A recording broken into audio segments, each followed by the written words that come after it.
নমস্কার বন্ধুরা, কেমন আছো তোমরা সবাই? আশা করছি তোমরা সবাই খুব ভালো আছো। যে যেখানে আছো ঈশ্বরকে পাই, আমরাও ভালো আছি। তো আমার নতুন আরও একটি ব্লগে তোমাদের সবাইকে জানাই স্বাগত। আজ হলো বুধবার আর এখন ঘড়িতে 8:15 মতো বাজছে। তো ঘুম থেকে উঠি না, আজকে ঘর দূর আর গুছাইনি গো, মুখটাও ধোয়া হয়নি, একদম সোজা চলে আসলাম রান্নাঘরে। আর দেখবে প্রত্যেকটা গৃহিণীরই মনে হয় এরকমটা হয়, রান্নাঘরের কাজ যতই গুটিয়ে রাখো না কেন আগের দিন, তারপরেও ঘুম থেকে উঠে চোখটা কষলে যেন আমাদের রান্নাঘরে আসতে লাগে। যাই হোক, ইষ্টবিধিটা করে নিয়েছি, ঠাকুরের নাম নিয়েই কিন্তু তারপরে আসলাম। তো কালকে লাউডাঁটাটা কেটে রেখে দিয়েছিলাম দোকান থেকে, মানে বাজার থেকে নিয়ে আসার পর। তো কেটে রেখে দেওয়া তো ভালোই হয়েছে। এবারে ফ্রিজ থেকে খুলে একটু ভিজিয়ে রাখলাম। আর এদিকে কালকে তাওয়া আর একটা থালা ছিল, তো এগুলো একটু ধুয়ে নিয়েছি। এবার এখন আমি একটু মুখটা ধুয়ে নিই। যাক, মুখ ধোয়া হয়ে গেছে। এবারে চলো আগে ভাতের হাঁড়িটা বসিয়ে দিই। ভাতের হাঁড়িটা সকাল সকাল বসাতে পারলে আমার খুব ভালো হয়। তারপর নিয়ে নিলাম একটা প্যান ফুটি। তো এবারে গ্যাসের ট্যাবলেটটা একটু খেয়ে নেব। 8:30 বাজে এখন। তো 8টা বাজতে 5 মিনিট আগে উঠলাম। তো উঠে তো সকালবেলায় টুকিটাকি কাজ থাকেই। হ্যাঁ, জলটা ফেলাই ধন লাগবো, এটা মোটরের জল। তো টুকিটাকি কাজগুলো শেষ করলাম। কিন্তু দেখো, বিছানাপত্র কিন্তু তোলা হয়নি। শীতের বিছানা বুঝতেই পারো, তুলতে গেলে আবার কতটা ঝামেলা। তারপরেও তো এখনও ল্যাপটা নামানোই হয়নি, শুধু কম্বলটা। তো এখন গিয়ে আগে ভাতের হাঁড়িটা বসালাম দেখলি। আর আজকে লাউডাঁটা রান্না করবো। তো ডাঁটাটা বের করে জল একটু ভিজিয়ে রাখলাম। শাকপাতি রান্নাগুলো দেখবো অনেক সময় কিন্তু বালি থাকে। আর এদিকে কালকে কিছু কিছু করে আবার তরকারি পাতিও রয়েছে। তো দেখি আর কি করা যায়। তো এদিকে আগে এখন চাটা খাবো, চাটা খেয়ে ভাতটা নামিয়ে লাউডাঁটাটা বসাবো। তারপরে এসে এই যে ঘর দোর গুছানো গাছানো সবটা করব। 8টা বাজতে 5 মিনিট আগে ঘুমটা ভাঙলো। উঠেই দেখছি একদম বাইরে রোদ উঠে গেছে। তাড়াতাড়ি করে উঠলাম, কারণ শীতের বেলায় না একটু যদি লেট করে ঘুম থেকে উঠি তাহলে যেন কোনো কাজের আর হিসেব পাই না, আর কয়টা বেজে যায়। তারপর আজকে জানি না ভিডিও আপলোড করতে পারবো কি না, কারণ কালকে ভিডিও আমার এডিটিংই করা হয়নি। তো সে কখন এডিটিং করবো, সকালবেলায় কাজও থাকে। তো বুঝতে পারছি না কখন কি করব, মনে হচ্ছে না আজকে তোমাদের সাথে ভিডিও শেয়ার করতে পারবো। দেখি লেট করে হলেও দেখি শেয়ার করতে পারি কি না। তো এমনিতে তো বাসি ঘর ঝাড় দিয়েছিলাম, আর এই ঘর পরে এসে ঠিকঠাক করবো। তো এখন যাই ঘরে গিয়ে চাটা আগে করি। এই যে দেখো, এদিকে লাউডাঁটাটা জলে ভিজিয়ে রাখলাম, যাতে বালিটা থাকলে নিচে পড়ে থাকে। তো আরও তো 3-4 বার করে এটা ধুতে লাগবে। লাউডাঁটা টমেটো আলু দিয়ে না ঝোল খেতে বেশ ভালোই লাগে। আর এদিকে দেখো চায়ের জলও বসানো হয়ে গেছে। আর এদিকে তো ভাতের হাঁড়িটা বসিয়ে দিলাম, জলটা একটু গরম হয়ে যাক, তারপর গিয়ে এটা করবো। কালটা আসলেই না এরকমটা হয়, দেখবে স্নানের কাপড় চোপড় গো আর শুকাতে চায় না। আর আমার তো স্নান করতে করতে সেই 1টা-1:30 মতো বেজে যায়। এখন যদিও তাড়াতাড়ি হয়, গরমকাল আসলে যেন 1:30টাও বেজে যায়। এখন যদিও আমি এরকম 12টা 12:30টার মধ্যে তো স্নানটা করিয়েই নিই। যাই হোক, কী আর করবো বলো, একা সংসারে তো অনেকগুলো কাজ থাকে। তো সব কাজকর্ম শেষ করতে করে না স্নান করতে করতে সেই আমার 12:30-1টা কিন্তু বাজে। তো তারপর দেখো কাপড়গুলো আর শুকায়ও না। তো এগুলো না পরের দিনকে আবার একটু মেলে দিতে লাগে। তো এখন আবার 1/2 ঘন্টা মতো রোদটা লাগবে, দেখবে একদম পুরো শুকিয়ে ফুরফুরে হয়ে যাবে। তো যাই হোক, এখানটায় মেলে দিয়েছি। আর ওই সাইডটা দিয়ে একটু আবার খালি রাখলাম, কারণ এখানে তো আরও কাপড় চোপড় দেওয়া আছে। তো তাই আবার এই তারটার মধ্যে কিন্তু আমি কাপড়গুলো মেলে দিচ্ছি। যাই হোক, কাপড় কটা আমার মেলা হয়ে গেছে। আর এই যে দেখো, স্নানের টাওয়ালটা পর্যন্ত আমার শুকায়নি। আর এদিকে আবার রুটিও সেঁকে নিয়েছি। তো রুটিটাকে না এবার আমি চার মধ্যে ডুবি, আমি সবসময় যেটা খাই বাটির মধ্যে চা নিয়ে এভাবে কিন্তু খাচ্ছি। আর তোমাদের দাদাভাইকে দিয়ে দিলাম কাপে। তো এই যে একবার কিন্তু দুধ দিয়ে দিয়েছি, এখন আবার একটুখানি উপর দিয়ে দুধ দেবো। আমার যেন চা খেলে দুধে একদম টইটুম্বুর না হলে যেন আমার ভালো লাগে না খেতে। আর রুটি দিয়ে এইভাবে চা খেতে বেশ ভালোই লাগে, শীতকালে তো খুব ভালো লাগে দেখবে চাটা খেতে। তারপর কালকে যে চিংড়ি মাছ নিয়ে এসেছিলো, লাউ দিয়ে রান্না করেছিলাম, চিংড়ি মাছের মাথা কটা আবার রেখে দিয়েছিলাম। কোনো কিছু আর ফেলার নেই জানো তো, একটু মানে সব কিছুতে যেন করে চলতে লাগে। আর এখানে মাছ নিয়ে এসেছিলো 100 টাকার কয়েকটা মাছ। আমি তো বললাম আমি তো এগুলো হলে আনতামই না, এতটুকু মাছ। তো আরও বেশি করে নিয়ে আসতো, যদি মানে বেশি পাইনি বলে ওই কটাই নিয়ে আসলো। আমি বলেছি খাবো তাই। তো এক দোকানে মানে দেখলো, এক দোকান থেকে নিয়ে আসলো, অন্য দোকানে নাকি পাইনি। তো আরও দাম করেও রেখে দিয়েছে, না হলে আমি 100 টাকার মাছ এই কয়টা আনতামই না। তো যাই হোক, মাছের মাথাগুলোও কিন্তু আমি আর ফেলিনি। তো মাছের মাথাটা দিয়ে না পেঁয়াজ রসুন একটু শুকনো লঙ্কা ভাজি করে মাছের মাথাটাও কিন্তু বেটে নিয়েছি। তারপর একটু সর্ষের তেল আর ধনেপাতা কুচি দিয়ে মেখে নিয়েছি। বেশ দুর্দান্ত কিন্তু হয়েছিল খেতে। আমি যেহেতু পরে বয়সটা দিচ্ছি তাই বলছি। তো এদিকে শিলনোড়া যেহেতু বাটলাম, শিলনোড়াটাকে একদম বেসিনে নিয়ে ভালো করে একদম মেজে ঘষে তারপর জায়গা মতো এনে কিন্তু রাখলাম। এমনিতে আদা কাঁচা লঙ্কা বাটলে না আমি এমনিতে ভিজে কাপড় দিয়ে মুছে নিই, কিন্তু ওই যে অন্য কোনো কিছু শুটকি মাছ টাছ বাটলে তখন আমি কি করি, ও একদম বেসিনে নিয়ে ভালো করে কিন্তু মেজে ঘষে পরিষ্কারটা করি। তারপর বরাবর যেটা আমি করে থাকি, আমার রান্নাঘর পরিষ্কার। তো এদিকে লাউডাঁটার তরকারিটা বসিয়ে এই কাজগুলো কিন্তু আমি করছি। লাউডাঁটার তরকারি আর আজকে চিংড়ি মাছের বাটা, আর কালকের আবার লাউ দিয়ে যে চিংড়ি মাছ করেছিলাম ওইটাও আবার একটুখানি আছে। তো তাই জন্য এতটুকুই আজকে আমাদের মেনু। তো রাত্রিবেলা যা করা লাগবে তো করবোই। ফ্রিজে এদিকে আবার কিন্তু চিকেনও আছে, তো এখন আর করবো না, এগুলো দিয়ে আগে খাওয়া হয়ে যাক। তো এদিকে দেখো গ্লাস রাখার ট্রেটাও আমি কিন্তু ভালো করে মানে র্যাকটাও ভালো করে মুছে নিয়েছি। তারপর ওই যে মশলাদানের ইয়েটা কিন্তু মুছে নিয়েছি। তারপর এই যে ছোটোখাটো র্যাকটা, এই র্যাকের সমস্ত কৌটোকাটি নামিয়ে মুছে কিন্তু আবার র্যাকটাও মুছে জায়গার মতো আবার কৌটোকাটিগুলো কিন্তু আমি রাখবো। তো এই যে দেখো একটা করে সমস্ত কৌটোকাটি রাখছি। রান্নাঘরেও যেন জিনিসের আর শেষ নেই।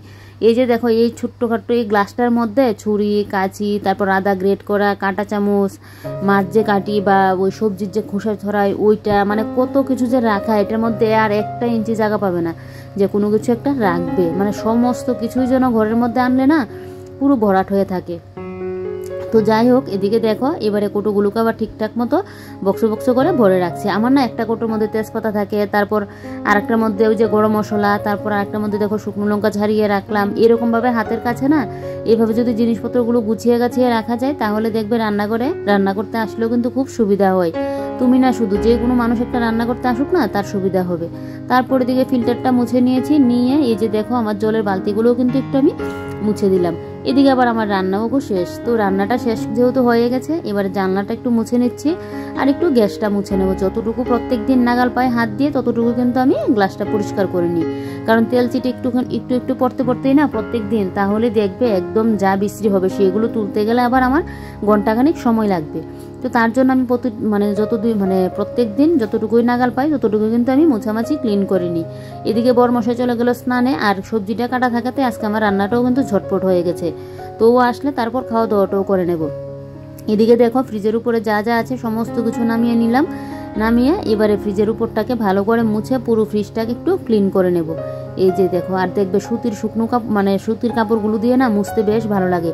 জলটা দিয়ে ভালো করে একদম ধুয়ে তারপর জলটাকে নিংড়িয়ে এই যে মোছা হয়ে যাচ্ছে, একদম খুব ফ্রেশ হয়ে জানো তো মোছাগুলো। তো এদিকে দেখো ফ্রিজের উপরের কাপড়টা আবার খুঁজে পাচ্ছি না। আচ্ছা, তোমাদেরও কি এরকমটা হয়? দেখবে অনেক সময় হাতের কাছে রাখা জিনিসটা না চোখের সামনে থাকে, তারপরও যেন এটা খুঁজে পাই না, কোথায় রাখলাম এটাই যেন মনে হতে থাকে। যাই হোক, এদিকে দেখো ফ্রিজটাকে কিন্তু মুছে একদম চকাচক করে নিচ্ছি। আর সেদিন তো তোমাদেরকে বলতে ভুলিয়ে গেছি গো, আমি কিন্তু চুল অনেকটা কেটে নিয়েছি। দেখো ও যে আমার চুল কি পরিমাণে উঠছে, তাই জন্য ও বলছে চুলটা কেটেই নাও। আর আমি সবসময় না চুলটা কিন্তু শর্টই করি, আমি লং চুল কিন্তু রাখি না। তো তোমাদের দাদাভাইও বলছিল যে না চুলটা শর্ট করে নাও, যেহেতু আমার চুলটা অনেকটা কাটলি তো জট বেঁধে যায়, তারপর এত পরিমাণে চুল উঠছে তোমাদেরকে আর কি বলি, তাই জন্য চুলটা কেটে নিয়েছি। যে চুল ছোটো করা থেকে আমার চুল ওঠা বদ্ধ হয়ে যাচ্ছে না গো।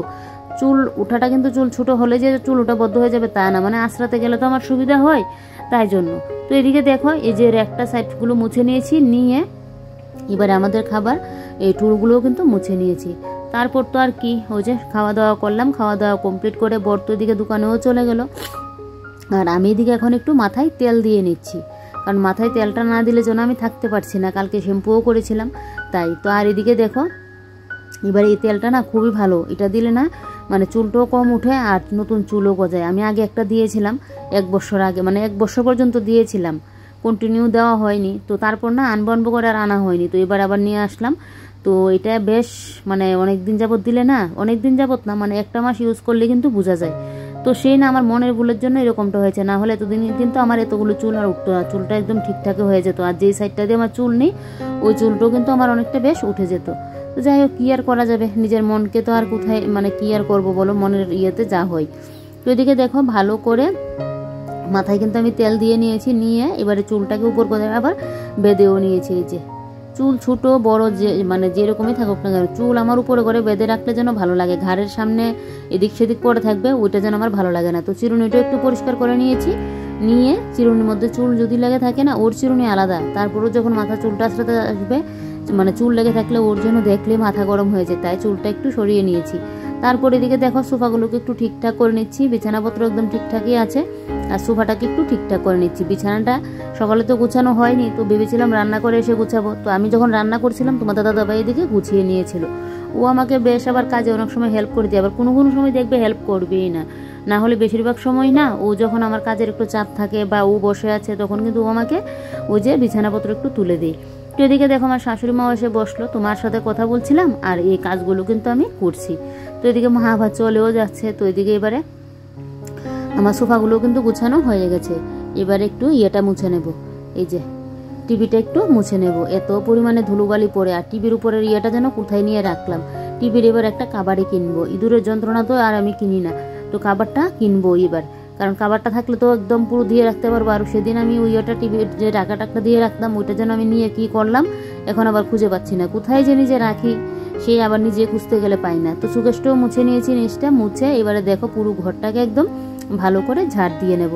আজকে সকালবেলাতে একবার বাসি ঘর ঝাড় দিয়েছিলাম, আর এখন একদম পুরো ঘরটাকে ভালো করে ঝাড় দিয়ে নেব। আজকে আবার বর কিন্তু আমার বিছানাটাকে একদম পরিপাটি করেই গুছিয়েছে। ওই যে সবসময় মনে হয় বলি, ওকেও তো বলি আর ভিডিওতেও তো বলি, ও তো দেখে আমার ভিডিওগুলো, তাই বলছিলাম মানে সবসময় বলি না যে বিছানাটাকে টান টান করে তো গুছাতে পারে না, বা যতটুকু গুছাই তো মানে মন্দ বলি না যে না, ভালোই গুছাই, কিন্তু ওই যে মহিলাদের মতো একটা টান টান করে গুছানো ওইটা তো আর পারে না। কিন্তু আজকে দেখলাম একটু একটু ঠিকই আছে। তারপর আমার একটু আবার লাস্টে একটু ইয়ে করতে হয়েছে, তারপরেও অন্য দিনের তুলনায় কিন্তু আজকে বেশ সুন্দরই গুছিয়েছে। তো যাই হোক, এদিকে দেখো ঘর ঝাড় কিন্তু আমার মোটামুটি দেওয়া হয়েই গেছে। এবার বাড়িটা ঝাড় দিয়ে শুদ্ধ চলে যাবো আমি কিন্তু স্নান করতে। আর এদিকে দেখো স্নান করেও চলে আসলাম। স্নানটা করে এসে এবারে ঠাকুর পুজো দিয়ে নিচ্ছি। আর ঠাকুরের জায়গাটা না আমার এতটা পরিমাণে নোংরা হয়েছে, মানে কালো কালো গুঁড়া গুঁড়ার মতো কি দেখা যাচ্ছে, আর এত পরিমাণে নোংরা হয়ে আছে। দেখি কালকের দিকে ঠাকুরের জায়গাটা নাড়া দিতে পারি কিনা, কারণ বৃহস্পতিবারে তো ঘরটা মানে আমি বসাই, তো বৃহস্পতিবার দিন হলে আমার সুবিধা হয়। কালকে ঠাকুরের জায়গাটা একটু ঠিকঠাক করব। তারপর এদিকে দেখো মাথায় যে তেল দিয়েছি, দেখো আমার মুখ চোখের কি অবস্থা, যেন পুরো তেল তেলে হয়ে আছে।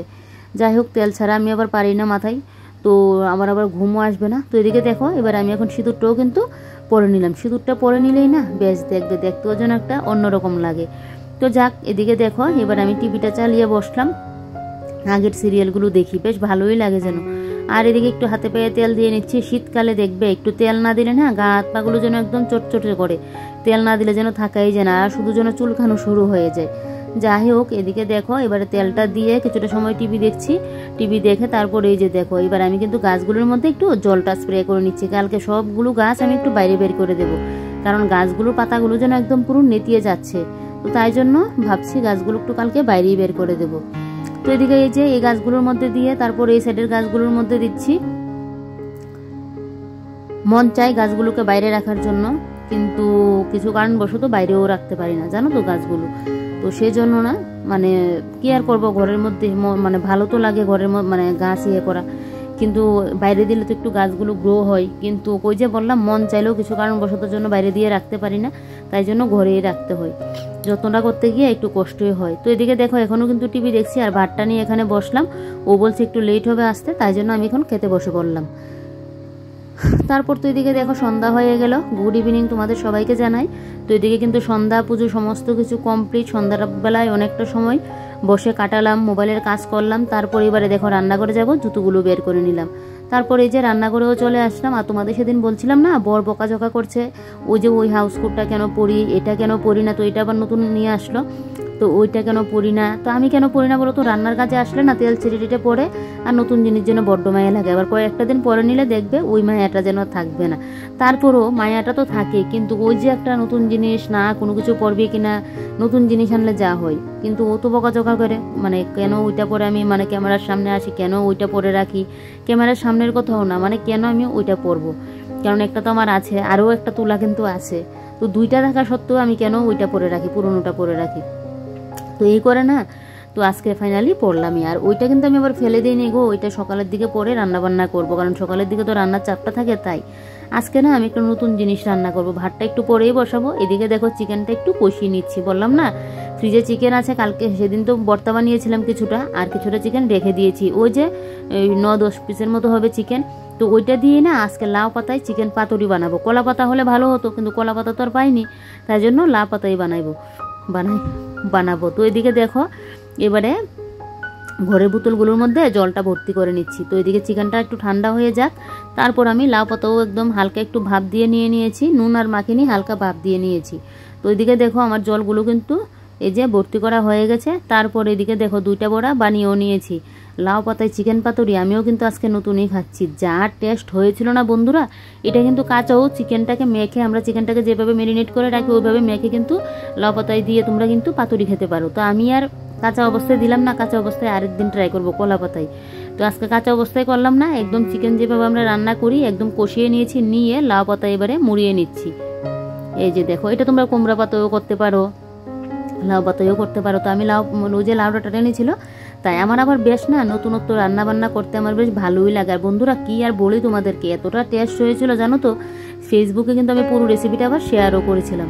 যাই হোক, চলো বড়াগুলো এখন বেজে নিই আর আজকের ব্লগটাও এখানে শেষ করি। চলো, কাল আবারও নতুন একটি ব্লগে তোমাদের সাথে দেখা হচ্ছে। তোমরা সবাই ভালো থেকো, সুস্থ থেকো, এটাই প্রার্থনা করি। Bye bye, good night.